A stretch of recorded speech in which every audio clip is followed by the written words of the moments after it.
guys. Tapos ko lang maligo. Tapos, wala akong vlog ngayong araw na to kasi busy ako kanina. Pina-makeover talaga. Naayos ko na yung kwarto sa taas. Gusto ko na magstay doon. Tapos na rin ako mag-skincare. Kasi, ibabalik ko na yung skincare routine ko na sa gabi. Kasi ito, meron na naman akong pimple dito sa ilong. Tapos, ito, kagagaling lang yung dalawa. Ito, ako may kagagawan yan. In-extract ko yan eh. Nakita ko sa inyo yung kwarto sa taas na inaayos ko. Hindi ko alam kung saan din galing yung mga pimples ko kasi, ay, wait pala. Buksan ko yung aircon. Nasara ko na yung bintana. Tapos tara dito sa taas. Yan.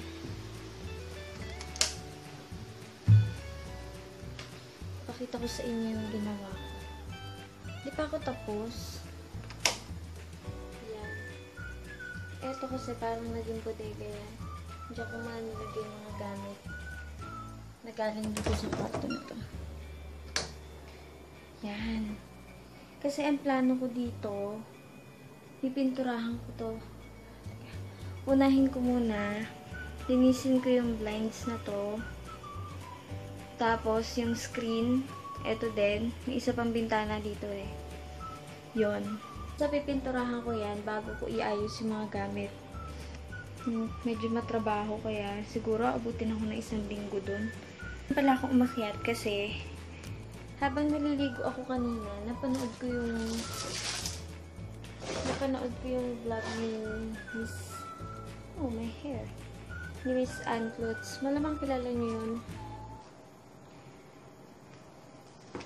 Tapos sabi nga niya, yung Minaw pala, ewan ko kung meron kayo nun, yung Minaw na brand na makeup. Sabi nila SD Authentic yun eh.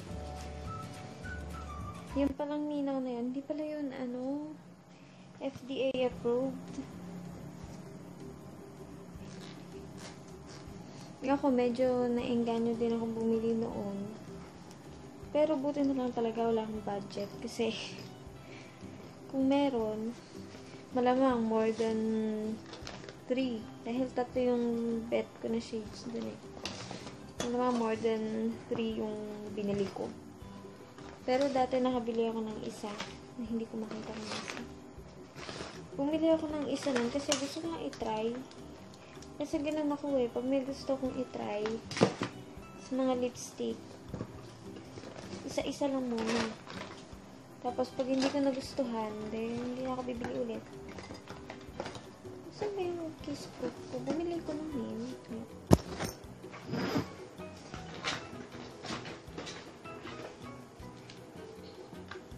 Yan, nakita ko na.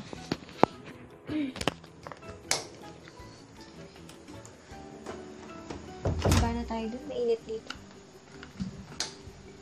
Ayun, ilaw pa. Mali yung pinatay ko. Yan. Ito na tayo ulit sa baba. Makamila kong dadaan. Hinarang ko kasi itong upuan na ito. Ay. So, yun nga, sinabi. Ano ba itong tuwalya na ito? So, yun nga, sabi ni Miss Ann Klutz, dito ko parang maliwanag. So, yun, sinabi niya sa vlog na yun na hindi nga FDA approved yung Minaw. Buti na lang talaga kapag may gusto akong itry, isa-isa lang binibili ko. Kasi ito, binili ko to ng 100 yata. 100 or 110 pesos. Tapos, hindi ko pa alam na hindi siya FDA approved. Pero hindi ko siya nagustuhan. Kaya nga nilagay ko sa taas eh. Kasi kung gusto ko to, nandyan lang yun siya sa cabinet ko. Bumili ako ng isa nito. Tapos hindi ko to talaga nagustuhan. Kasi kapag ina-apply ito, parang sumasakit niya yung labi ko. Kahirap niyang, hindi siya smooth. Smooth yung application niya. Mas ganito ganito itsura niya. Tapos, ito yung shade na pinili ko. Yan. Nasasaktan kasi yung lips ko talaga. Kaya hindi ko na rin kinonsider na bumili pa ako ng iba pa. Nung medyo marami pa. Tapos, ang plano ko nga nun, ibibigay ko na lang to sa kapatid ko. Pero dahil buti na lang talaga. Sinabi yun ni Miss Antots. Kasi kung hindi, naku, ibibigay ko talaga to sa kapatid ko. Sabi nga niya, better be safe. Kaya, hindi na lang. Saka mura lang din naman to eh. Ano ba naman yung 110 pesos kung magkakasakit ka pa sa gagamitin mo. Ayun, hindi ko naman sinasabi na huwag na kayo bumili ng minaw. Anyway. Ang plano ko kanina, pagkaligo ko, ano ko ng nails, pangit ng kuko ko. Kaya yun.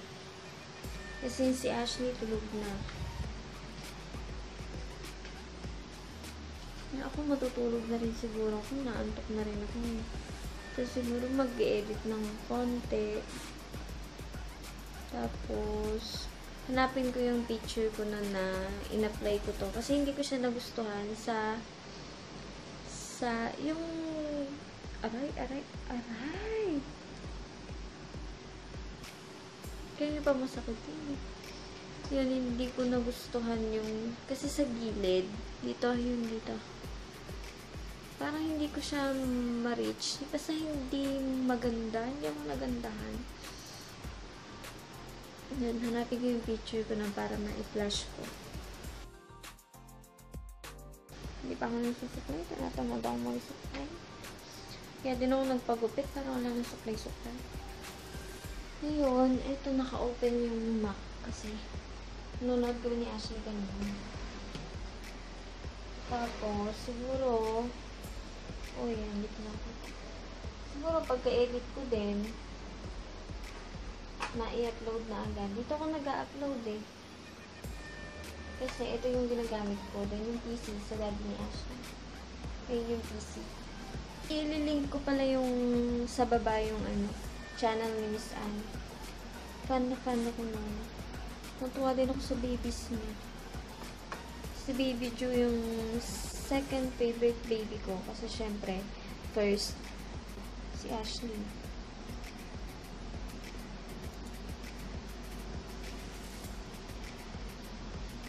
Yun. Try ko mag-paint ng nails. Tapos, pero malamang hindi ko na magagawa yun. Hihiga na ako. Tapos, matutulog na ako. And, bukas na lang. Addition ng info. Ang ganda pa naman ng Minaw. Yung kiss proof. Kasi, ang alam ko lang sa Minaw, yung kiss proof eh. Ito, diba ito yung sinwatch ko kanina. Yun, matte na matte siya. Tapos, hindi siya hindi siya nagtatransfer. Ito yung dinikitan ko. Walang transfer. Ang ganda pa naman niya. Kaya binabala ko pa nga dati. Bibili ako ng lip liner. Kasi para dito sa mga gilid-gilid ko. Mapolish ko. Pero hindi ko na rin siguro gagamitin. Siguro gagamitin ko pa rin naman to. Pero siguro mapaggagawa lang ako ng video. Ganun. Pero kung hindi, kung lalabas ako, kasi mahirap ito tanggalin eh. Kailangan ko pa talaga ng wipes para kuskusin. Sumasakit yung lips ko pag masyadong kinukuskus. Kaya, yun, paggagawa na lang siguro ako ng video, yung talaga hindi siya magtatagal ng, let's say, half day sa lips ko. Spand rin kasi ako ng mga inexpensive na kahit ano. Kasi syempre, kailangan magtipid. May baby kami. Tapos, sa makeup naman, hindi na ako masyadong bumibili.